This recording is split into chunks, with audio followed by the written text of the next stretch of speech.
What's up, tribe? How you guys doing? Go ahead and hit that subscribe button, and I hope you like this video. This is RuPaul's Drag Race All Stars 7. All Stars was it All Winners season. Okay.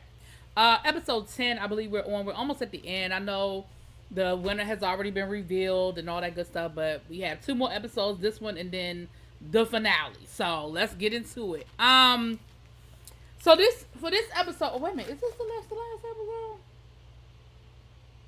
No, we have this one and then we got 3 more episodes. Okay, whatever. We're gonna get caught up because I'm almost done. We're gonna get caught up. Moving on. So we have the Kennedy Davenport Center, whatever Hall of Shame. It is a roast, and they're gonna be roasting each other. So we have Ross Matthews is going to be their coach, and then Solomon Giorgio, I believe was the name. He's a comedian. He's going to help them out as well. And then the guest judge is Ronan Farrell, who was like, what? So the order was chosen by a random draw. They had the pit crew come out. They had balloons filled with confetti. You had to pop the balloons against the pit crew's back. And whatever color confetti you got, it corresponded with a number. And that was the winner, right? That was the order. So here's the order: Raja, Evie Oddly, Shea Coulee, Jinx, Trinity, Monet, Jada, and the Vivian. And so, of course we go through a lot. You know what? We didn't have a lot of camera talk this season mirror talk as far as like us learning a lot about, I guess maybe they felt like we knew a lot about these queens already because of their seasons, and some of them have done, All Stars before and stuff like that. But most of the time when they were talking, they were just talking game. They were trying to figure out what they had to do, how many stars, what was the best strategy. And we only ended up with one one alias. Girl, get your words together. One alliance, which was Monet and Trinity. Honestly, nobody else really felt the need to link up with anybody. And I'll be honest, I don't really feel like there was a need to link up with anybody either. You walk into that show, you're already cool with certain people. Some people you have tighter relationships with others.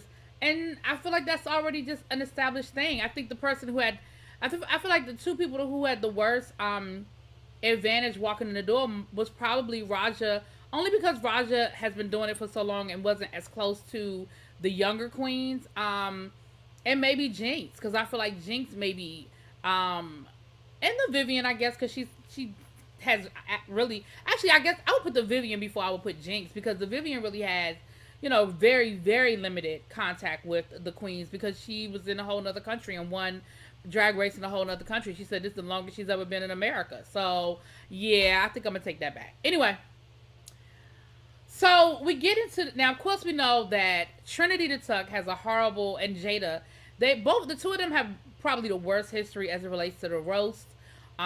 Trinity has bombed twice, because she bombed on her season, and then I think she bombed on All Stars. And Jada didn't do that great in her season either. So those were the 2 people that you're going to kind of watch out for. Everybody else, we kind of knew they were going to do what they were going to do, right? Definitely Jinx was going to, put down a smack. Monet was really good. Evie Oddly can hold her own. Shea is going to give you that salt and pepper, that hot cold, that sweet and sour situation. And ultimately they did. Ultimately they all did pretty good, except for Jada bombed. But I'm going to give Jada credit. She bombed, but she did a better job of recovering and being in the moment. But she still bombed, Trinity did an absolutely great job, which of course that's what people wanted to see, because again, the history that she has of not doing a great job. The person that did the introduction was Winter Green, and you guys may or may not remember Winter Green. Winter Green was one of the children of Peppermint. Remember the challenge they always do where they have to dress somebody up who's not in drag, and they become part of your drag family? Well, Winter Green was the cameraman that Peppermint it looked like Ginger Minge. Like, he looks like Ginger Minge, but he did a good job with the introduction. And of course, he did a little roast of his own. Kennedy Davenport did the intro. She spoke to the girls, so she made her cameo. And I feel like they did, like I said, for the exception of Jada, everybody did pretty good. Everybody did pretty good. So this kind of was a toss up as far as who was going to be in the top. I felt like. So the runway was all glowed up, and so of course, and again, I love this runway. Again, it was different. It's not something we've seen. So everybody's look had some sort of lighting on it, and I thought it was really, really nice. I thought it was a great runway. I feel like they've amped up the runways. I feel like the runways match the fact that we're in an all queen season, like all winter season. Like, give it to me. You got to amp it up. You got to bring it. And I feel like some of them are rising to the occasion, and others, Raja, her color was like a red, and she looked like a firefly. She looked like a firefly, that you would see. Evie's was gorgeous, and I'm gonna tell you why Evie's was so gorgeous. Well, her color was blue, and hers was gorgeous because it was so not Evie Oddly. It was a gown. She had the short pixie wig, I believe. No, she had a long wig. I'm sorry, she had this long wig. Her makeup was gorgeous, very, very classic and regal. It was classic. It looked, when she came around the corner, I thought she was Jada. That just let you know, I thought she was Jada Essence Hall. And it was beautiful. That blue was everything. It was gorgeous. Shea Coulee looked like a yellow sunflower, and that yellow was beautiful on her skin.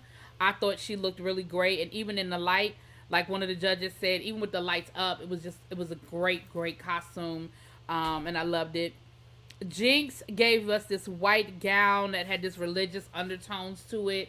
It wasn't my favorite out of the group, but it wasn't horrible. It wasn't my favorite, though. I feel like that white washes her out. I didn't like the white on her. Trinity's, she looked like a Vegas showgirl. So I didn't see a lot of creativity there. It was just, somebody you would see in Vegas, on the strip. Vegas showgirl, carnival, I wrote. Monet gave me a blue gown. Again, very classic, very regal. I wrote makeup because her makeup was gorgeous. The makeup was gorgeous. Jada gave me a blue, and hers was a blue mermaid. Hers wasn't my favorite either. I knew what she was going for, but the mermaid, in the light, in the dark, it didn't give me mermaid. It didn't give me what I felt like. You know what it did? No, actually it gave me mermaid, but it didn't give me like that classic mermaid silhouette. It reminded me of the mermaid from what was the cartoon where they were underwater? Oh shoot. Was it called Mermaid? No, it wasn't called Mermaid. The one with she reminded me of the lady that took the girl's voice. You know what I'm talking about? Anyway, it just didn't give me that classic mermaid look. And the Vivian was an angel. I love that green bob, and she had the wings. Again, classic look.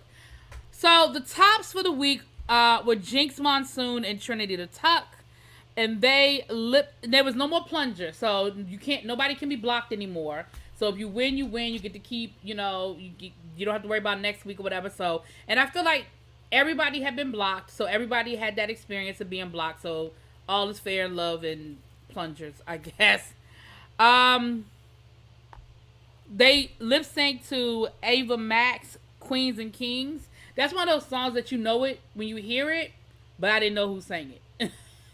I thought it was Doja Cat, so I was all the way wrong. Anyway, and Jinx Monsoon wins. So now Jinx is the only queen with 4 stars. And what I hate, because I saw the setup coming, and I absolutely hated it because, like I said, I saw it coming. Now we're talking about the fact that Shea Coulee only has 1 star. Oh, I only have 1 star. I might as well not even show up next week. It's okay. I'm surprised I didn't do better. And after I said something's coming. I knew something was coming. I was like, there's no way in the world they're going to let Shea Coulee walk away with 1 star. I don't know who's Shay. Well, I'm going to hold on to that rant for the next episode. Anyway, that's what it is. And talk to y'all later. Peace.